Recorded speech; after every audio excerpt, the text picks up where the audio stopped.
Good evening, and welcome to your daily news briefing. It is Monday, June 2nd, 2026, and there is a lot to get through tonight. I'm glad you're here. Let's dive in. We're going to start at the top with a story that has been consuming Washington for days now, and today, it appears to finally be winding down, at least for the moment. President Trump is backing away from his plan to create a $1.8 billion fund to compensate people who say they were politically persecuted by the government. Two people familiar with the president's thinking told the New York Times that he has been leaning for days towards scrapping the fund entirely. Now, to understand why this matters, you have to know how this fund came to exist in the first place. Back in January, Trump filed a $10 billion lawsuit against the IRS, blaming the agency for leaking his tax returns during his first term. The Biden administration had prosecuted the person responsible, so Trump sued. A federal judge gave the Justice Department a deadline. She wanted to know whether and how the department planned to mount an independent defense of the IRS against the man who ultimately controlled it. That put the department in an incredibly awkward position. They didn't want to fight the lawsuit, but they also didn't want to pay Trump directly, which would have looked terrible politically. So instead, they came up with what you might call Plan B. They brokered a deal to create what they called the Anti-Weaponization Fund, a pot of money that would compensate Trump allies and supporters who claimed they'd been wrongly targeted by the Biden administration. This fund would draw from something called the Judgment Fund, which is an essentially unlimited congressional appropriation the Justice Department can use to settle lawsuits against the federal government. In other words, taxpayer money. No cap, no guardrails that anyone could explain. And that's when both Republicans and Democrats started raising alarms. Senate Republicans, who for most of this administration have largely stood by Trump, abruptly abandoned their own legislative plans rather than take what one senator called a politically toxic vote in support of this fund. Acting Attorney General Todd Blanche went up to Capitol Hill for a 2-hour closed-door meeting with Senate Republicans to explain the fund, and by most accounts it turned into an extended venting session because he couldn't answer basic questions about how the money would work or who could qualify. Then last Friday, things got legally complicated in a hurry. A federal judge in Alexandria, Virginia put the fund on hold pending a hearing scheduled for June 12th. And separately, the original judge in Trump's IRS lawsuit, Judge Kathleen Williams, suddenly reopened that case, saying she wanted to investigate what she called grievous allegations that the deal had been premised on deception. Her concern was essentially that Trump had colluded with his own government to settle a lawsuit in a way that avoided judicial scrutiny. Today, the Justice Department announced it would abide by the judge's order not to move toward activating the fund until at least that June 12th hearing. And privately, some administration officials reportedly expressed relief, a judge giving them a way out of a mess largely of their own making. But, and this is important, Trump could still reverse course. Senate Majority Leader John Thune said the Justice Department's statement wasn't sufficient reassurance for Republican senators and said his party is still sorting through how to move forward. When asked whether he worried Trump might veto a bill to rein in the fund, Thune's answer was simply, "Oh yeah, don't you?" Democrats, meanwhile, are not letting up. Senate Minority Leader Chuck Schumer launched a coordinated effort today to, in his words, kill the slush fund, and 3 Democratic senators introduced legislation to shut it down permanently. So even if Trump abandons the fund, the political fight over it is far from over. There's a separate piece to this story worth mentioning. The deal establishing the fund was supposed to settle Trump's lawsuit against the IRS. But it's still unclear whether scrapping the fund would affect another part of that settlement, a part that provides Trump, his family, and his businesses with significant immunity from audits. That thread is still very much unresolved. Let's stay in Washington, because there was no shortage of news from the administration today. Defense Secretary Pete Hegseth has blocked the promotions of at least 7, some reports say 9, Navy officers who had been selected by a board of senior Navy admirals. And the pattern of who was removed tells a very specific story. 3 of the officers are women. 2 are black men. Under Pentagon rules, the Defense Secretary is supposed to pull officers from promotion lists only for moral, mental, physical, or professional failings. Not, as 5 current and former defense officials told the Times, because of their participation in diversity-related events, sometimes decades ago. One highly respected officer who lost her promotion had served as a surface warfare officer, completed the Navy's Advanced Nuclear Power School, and been selected as a top aide to a 4-star admiral. She was flagged, officials say, because she had appeared on a website dedicated to identifying so-called woke military officers, The site noted she had worked as a diversity liaison officer 20 years ago. The result of all this is that the Navy's new list of nominees for one-star admiral includes no women at all, despite the fact that women make up about 21% of the active-duty Navy. It appears to include only 2 non-white officers, even though racial minorities make up about 38% of the force.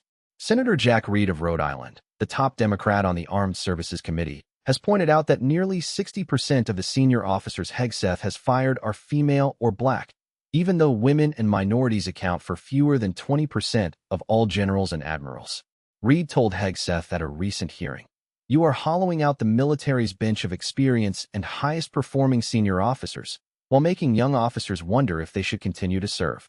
One Air Force veteran, Jessica Ruttenberg, who retired as a lieutenant colonel after flying refueling tankers in Iraq and Afghanistan, wrote an essay this week saying the military she left in 2021 feels very different from the one we are watching today. She said she now finds herself wondering whether she would want her own children to enter this system. The Pentagon also made news today with a separate press freedom story. The Defense Department has designated its press office as a classified space, off-limits to reporters. The move follows a policy earlier this year that required journalists to have an official escort at all times when visiting the Pentagon. The Times sued the Defense Department last month over those escort requirements, arguing they violate the First Amendment. The latest step goes further. Reporters can no longer even approach the civilians and officers the Pentagon has assigned to communicate with the news media without making an appointment first.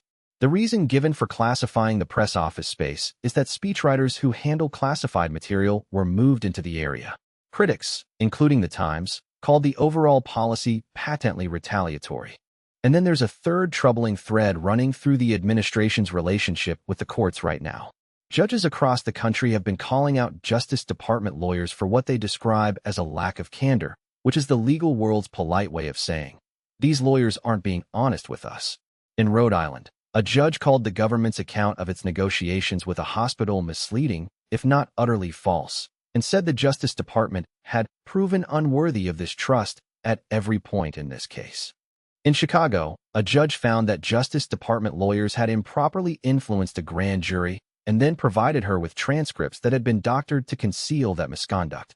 In another Rhode Island case, an assistant U.S. attorney admitted he had knowingly withheld information from the court, and a federal bench appointed outside counsel to investigate him. This matters beyond the individual cases. The entire federal court system has historically operated on the assumption that Justice Department lawyers can be taken at their word, what legal scholars call the presumption of regularity. Without that, courts slow down. Routine cases become contested battles. Andrew Mergen, who served at the Justice Department for more than 30 years and now teaches at Harvard, told the Times that the pattern of judges accusing department lawyers of dishonesty is such an extraordinarily awful look for the Justice Department. And he warned that the longer it goes on, the harder it becomes to attract and retain good lawyers. Over time, he said, it will get harder to do even the routine cases if judges don't trust you. Now, let's turn overseas, because the situation in the Middle East has been moving fast today, and tonight ends in a very different place than where it started this morning. Earlier today, the picture looked grim. The United States said it had intercepted Iranian attacks against its forces. Israel's prime minister called for new strikes against Hezbollah in Lebanon. Tehran threatened retaliation. And Iran's semi-official news agency said the country would stop its negotiations with American officials and seek to close the Strait of Hormuz, the critical shipping lane that runs along Iran's southern coast and through which a huge portion of the world's oil flows. Then this afternoon, President Trump declared that there would be a halt in the fighting between Israel and Hezbollah, saying he had spoken with both sides. Lebanon's government confirmed it had received word that Hezbollah had agreed to a U.S. proposal for a mutual cessation of attacks. But Israeli Prime Minister Netanyahu issued a statement that left it unclear whether he had actually agreed to a truce. So things remain murky, but at minimum the immediate escalation appears to have paused. The economic stakes of all this cannot be overstated. Oil prices surged today. Brent crude, the international benchmark, was up more than 4% to nearly $95 a barrel, its biggest single-day jump in almost a month. West Texas crude, the U.S. benchmark, was up more than 5.5%. Why?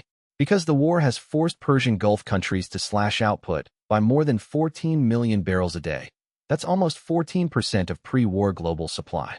Emergency reserves around the world have been drawn down. The United States has been withdrawing about 9 million barrels a week from its strategic petroleum reserve, and at that rate, the country's strategic reserves will hit their lowest levels since 1983 next week. Energy executives are openly warning that inventories of oil, gasoline, and diesel are approaching critically low levels. One ExxonMobil senior vice president said last week that once inventories hit their floor, you'll see price shoot up. Average gas prices in the United States are currently around $4.34 a gallon. That's more than $1 higher than this time last year. And that is creating real political pressure on the president. The Times spent time at gas stations in 3 battleground states this past week: Ohio, Michigan, and Maine, talking to voters who backed Trump in 2024. The responses are a study in ambivalence. One dental assistant in Michigan called the war a horrible idea and said Trump's second term had been unsuccessful. A package handler in Grand Rapids said gas prices were making it harder to afford food. But a retired man in Ohio said he viewed the costs at the pump as short-term pain for a long-term problem. A car dealer in Cincinnati said he used to be a Trump supporter but was dismayed by both the war and what he called terrible gas prices. A Maine business owner said the war might change his vote in November's midterms, depending on how the next few months go. The New York Times Siena poll gives you the numbers behind those anecdotes. More than 2/3 of Trump voters approve of his handling of the war, and about 6 in 10 support his handling of the cost of living. But 1 in 5 Trump voters say the war is not worth the cost, and a third are still unsure. With midterm elections 5 months away, that combination of uncertainty and pain at the pump is something both parties are watching very closely. Now let's shift to a story that's partly about technology, partly about money, and quite a lot about the future. Anthropic, the artificial intelligence company behind the Claude chatbot, filed paperwork today with the Securities and Exchange Commission for an initial public offering. With that filing, Anthropic could go public as soon as this fall. This is a big deal for a few reasons. First, the sheer scale. Anthropic's private valuation has reached $900 billion, making it the world's highest valued AI startup. Its revenue run rate, that's its expected annual revenue based on current performance, crossed $47 billion in May. The company has about 5 years old and has grown extraordinarily fast, driven largely by AI tools that can automatically write computer code. Second, Anthropic is one of 3 giant private tech companies racing to go public. SpaceX, Elon Musk's rocket company, is expected to IPO this month. OpenAI, which started the generative AI boom with ChatGPT back in 2022, is preparing to file in the coming weeks. If all 3 complete their offerings, it would create what analysts are calling a once-in-a-generation wave of investment and employee wealth, and would likely mint the world's first trillionaire in Elon Musk, who owns roughly half of SpaceX. Third, there's a competitive angle.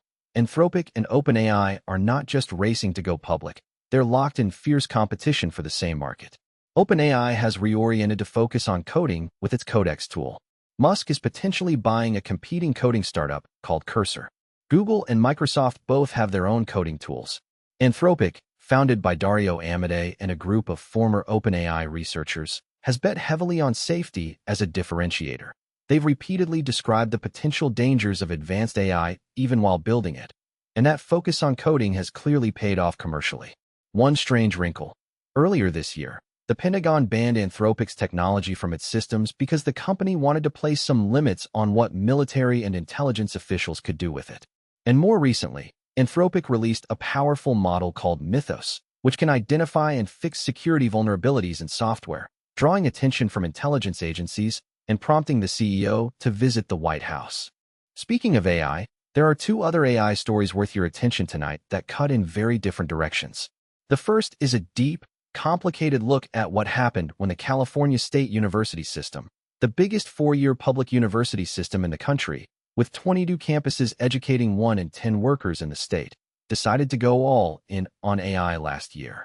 They signed a $16.9 million deal with OpenAI to provide 500,000 ChatGPT licenses to students, faculty, and administrators. The stated goal was to turn CSU into the nation's first AI-powered public university system. What happened next, according to more than 60 students, faculty, and administrators who spoke with the Times over the course of a year, was chaos. The AI tools were rolled out right before finals, with little training or guidance. Faculty were told to integrate AI into their courses without anyone explaining clearly what that meant. Some professors embraced it, others refused on principle. Most were just confused. All of this happened against the backdrop of a $2.3 billion budget deficit that led to mass layoffs of tenured faculty and the closure of entire academic departments. At San Francisco State, faculty have organized, circulated petitions, and started referring to themselves as the Marthas after two professors leading the resistance. At the same time, other students see AI as a ladder to the tech economy and have thrown themselves into it. The fundamental question the whole experiment raises, what is public education for, and who does it serve, remains deeply unresolved. CSU just renewed its OpenAI contract for another 3 years at $13 million. The second AI story goes somewhere much darker.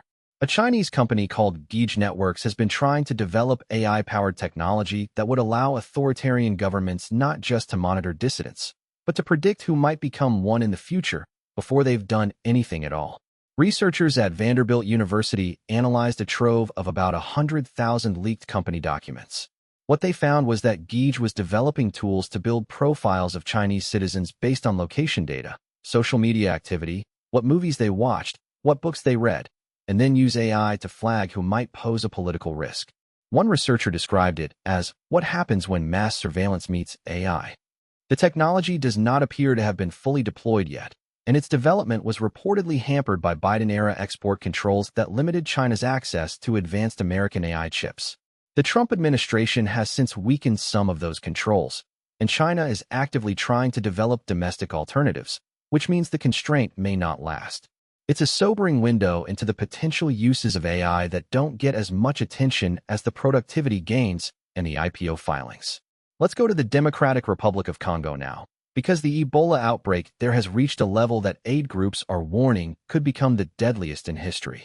The Times has a reporter on the ground in Mungwalu, a remote gold mining town in northeastern Congo where the outbreak is believed to have started, and the picture he paints is devastating. As of Thursday, at least 1,077 suspected cases and 246 suspected deaths have been recorded. More than 400 of those cases are in Mungwalu alone. At the local hospital, the situation is dire. Test kits for this particular species of Ebola, called Bundibugyo, are hard to come by. There is no approved vaccine or treatment.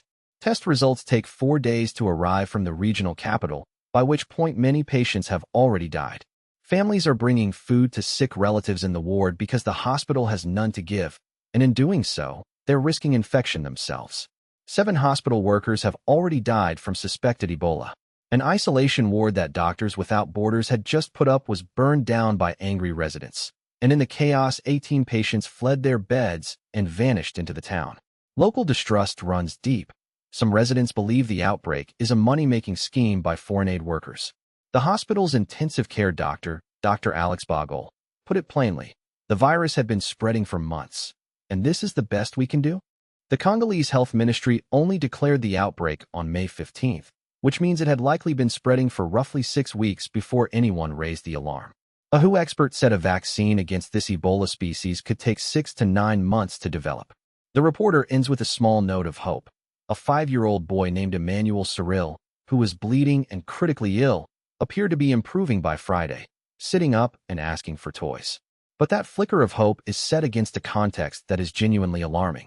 Let's shift gears now to some stories that are loud, but in a different register. Inside CBS News today, things got explosive, literally, depending on your tolerance for broadcast media drama. Scott Pelley, the veteran 60 Minutes correspondent, stood up in a staff meeting and accused Bari Weiss, the network's editor-in-chief, of, quote, murdering 60 Minutes. The meeting was supposed to be an introduction for Nick Bilton, the show's newly appointed executive producer, who has never worked in traditional broadcast news and whose background is as a tech journalist and filmmaker. Pelley told Bilton he had slender qualifications for the job, questioned the network's commitment to the show's future, and said Weiss had no qualifications for her job and was brought in to kill it. Bilton pushed back. He said he wouldn't be intimidated, called himself a journalist of 25 years, and promised to show the staff what he could do. When Bilton left the room, the staff applauded Pelley. Weiss, who was appointed by David Ellison, the tech heir who took control of CBS's parent company in a major merger, did not attend the meeting. The backstory here is months of tension between veteran journalists at 60 Minutes and Weiss, who was a longtime critic of legacy media institutions before she became the head of one. Earlier this year, she pulled a segment critical of the Trump administration, a decision one of the show's correspondents called political. Across the Atlantic, the British government today denied entry to two prominent American commentators, Cenk Uygur and Hasan Piker, saying their presence may not be conducive to the public good. Uygur, founder of the Young Turks, and Piker, his nephew and a popular streaming commentator, were set to speak at events in Britain this week. Both attribute the decision to their vocal criticism of Israel. Britain's Home Office did not say specifically why the authorizations were cancelled, only that the decision was based on an assessment of the potential risk the individuals might pose to British society. The move comes after Britain denied entry to the rapper Kanye West in April over his history of anti-Semitic comments, and follows the anti-immigrant riots of 2024 that led British courts to jail people for inflammatory social media posts. On the political left in Britain, both Green Party leader Zach Polanski and former Labour leader Jeremy Corbyn condemned the decision. A Jewish protection organization in London, by contrast, welcomed it. The case has reignited debate about the limits of free speech in a country that has no equivalent of the American First Amendment. In domestic politics, Graham Plattner, the presumptive Democratic Senate nominee in Maine, running against moderate Republican Susan Collins in what could be a key race for Democrats trying to take back the Senate, was defiant this weekend in the face of reports that he exchanged sexual messages with multiple women outside his marriage. Plattner called the reporting journalistic malpractice and accused a former aide of spreading false claims. But the Times report, published Saturday, cited two campaign officials, one current, one former, who said Plattner's wife had told the former official that he had exchanged sexual messages with multiple women. The current official later said that Plattner was not disputing the messages existed, but disputing the number of women involved. Some Senate Democrats openly expressed concern. Senator Cory Booker said on ABC that Plattner has questions to answer, adding that so much is riding on Democrats taking control of the Senate. Plattner's personal history, which also includes inflammatory online posts about women and a tattoo resembling a Nazi symbol that he has since covered, has been a source of anxiety for party leadership even before this latest development. Out in Hawaii, a magnitude 6.0 earthquake hit the Big Island's Kona district earlier this month, and it has done something that may not get as much attention as a big wildfire, but is quietly devastating. It destroyed or damaged hundreds of rainwater catchment tanks. Up to 60,000 people across the Hawaiian Islands rely on these systems for water, and many of them live in Kona, where government water infrastructure never reached the small, family-owned coffee farms. Those farms produce some of the most prized coffee in the world, but the earthquake wiped out 10,000-gallon tanks overnight. Families are now filling 5-gallon jugs at public spigots. One couple whose tank burst that night, leaking the entire contents down their driveway, couldn't even find a replacement liner until after the Memorial Day weekend. The region was already struggling from powerful spring storms that flooded properties and caused extensive damage. Insurance premiums have gone up since the Maui fires of 2023. Some farmers receive food stamps. And the earthquake has added an enormous new burden to communities that were already stretched thin. On the climate and disaster front, a new analysis published this past Sunday found that 2025 was the most economically damaging wildfire year on record. The Los Angeles fires drove roughly $40 billion in insured losses and an estimated $140 billion in total losses, the costliest wildfires in history. Severe fires in South Korea, Spain, and elsewhere pushed total global insured losses to at least $54 billion, the highest level ever recorded. And yet the total area burned was the second lowest since 2002. The key insight from the researchers: not all fires are equal. Small fires in densely built-up areas cause catastrophic economic damage even when they don't burn very many acres.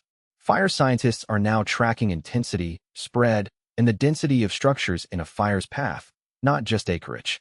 One scientist put it this way: it's like tracking human health. We track a number of the body's vital signs to see if things are deteriorating. The broader warning: relatively small but incredibly damaging fires are becoming more frequent, not less. Up in Canada, a political story that is both ancient and urgent. In October, Albertans will vote on a referendum. Technically, a vote on whether to hold a binding referendum to secede from Canada. Alberta, often called the Texas of Canada, is an oil-rich western province that has felt economically and culturally at odds with eastern Canada for more than a century. Today, more than 30% of Albertans support some form of independence, up from around 20% just a few years ago. The movement has gotten a strange boost from the Trump administration. State Department officials met with separatist leaders in Washington 3 times last year, and Treasury Secretary Scott Bessent said publicly that Alberta is a natural partner for the U.S. Alberta's Premier, Danielle Smith, lowered the threshold for triggering a referendum and extended the time groups had to gather signatures. Prime Minister Mark Carney has tried to defuse the situation. He and Smith recently committed to building a new pipeline to carry Alberta oil to the West Coast, and Carney has called the referendum a dangerous bluff, comparable to Brexit, invoking his experience leading the Bank of England when Britain voted to leave the European Union. But the independence movement is real, and it goes deeper than economics. One man interviewed in Slave Lake summed up the feeling many Albertans have, even those who aren't sure they actually want to leave.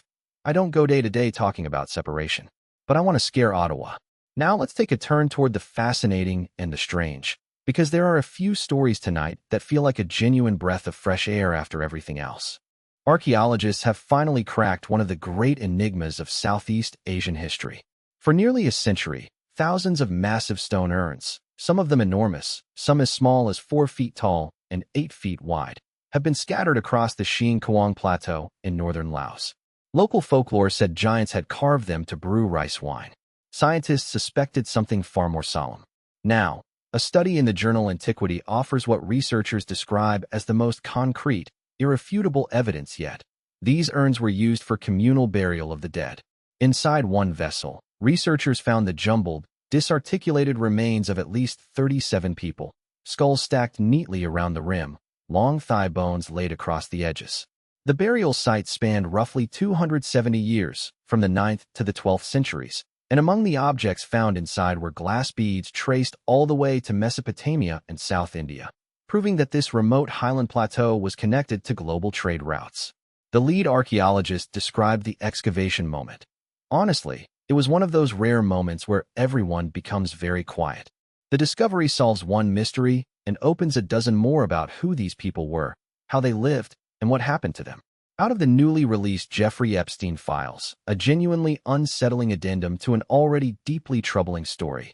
Emails and records indicate that Epstein had been banking his sperm at a California cryobank for at least several years before his death in 2019, and that his 2016 contract specified that if he died, the sperm would fall under the control of his estate. Whether the sperm is still being preserved, and by whom, is unclear. The current owner of the cryobank says it does not currently store any samples associated with Epstein, but declined to answer further questions. Legal and bioethics scholars told The Times that whether it would be ethical for a sperm bank to accept deposits from a convicted sex offender is a genuinely contested question in the fertility industry. One professor noted it's reasonable to ask whether this is a case where people would find the use of this person's genetic material to be particularly odious. On a much lighter note, young audiences turned out in massive numbers this weekend for a horror film called Backrooms.